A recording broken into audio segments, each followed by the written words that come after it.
दोस्तों, आज सुबह सुबह देखिए पुक्कू और टूटू दोनों सोए हुए हैं। और फिर मैं सुबह उठ करके सारा झाड़ू पोछा करने के बाद सारा किचन में गई नाश्ता बनाने के लिए।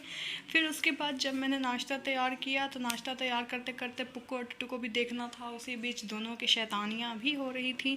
और इसी बीच मैंने जल्दी जल्दी भुजिया काट करके फिर भुजिया बनाया। भुजिया बनाने के बाद मैंने पूड़ी की तैयारियाँ की। उसके बाद मैंने जल्दी पूड़ी छान दिया। पूड़ी छानने के बाद देखिए अब इसके बाद पुक्कू और टूटू को नाश्ता कराना होगा। नाश्ता कराने के बाद इन लोगों का लंच का भी टाइम हो गया। फिर लंच के बाद पुक्कू सो गया, उसको नींद आ रही थी। उसने कहा मुझे सोना है। टूटू उसे जगाने की कोशिश कर रही थी। टूटू उसको बार बार पोक कर रही थी कि वो उठ जाए, और साथ में टीवी भी देख रही थी। देखते देखते फिर टूटू भी सो गई। नाश्ता खाना दोनों करने के बाद दोनों सो के उठे तो डोर नॉक किया किसी ने। तो इन्होंने बाहर निकल के देखा तो इनके पापा सामने खड़े थे। फिर ये दोनों बाहर निकल के पापा के साथ खेलने लगे। थोड़ी देर के बाद फिर इन दोनों को मैंने रेडी किया ताकि ये लोग बाहर दोनों घूमने जाएं।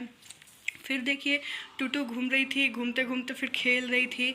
और पुक्कू भी इधर स्कूटी पर बैठ करके बदमाशी तो कर रहा था, और इधर टूटू वो मैट पे बैठ करके खेल रही थी। उसके बाद हम लोग घूमने के लिए गए। घूम करके जब हम वापस घर पे आए तो इन दोनों की शैतानियाँ फिर से शुरू हो गई। दोनों अपना खेल रहे थे। फिर इसके बाद इसके पापा ने आज बोला कि आज खाना मैं बनाने वाला हूँ, तो इसके पापा खाना बना रहे थे और मैं इन दोनों के साथ खेल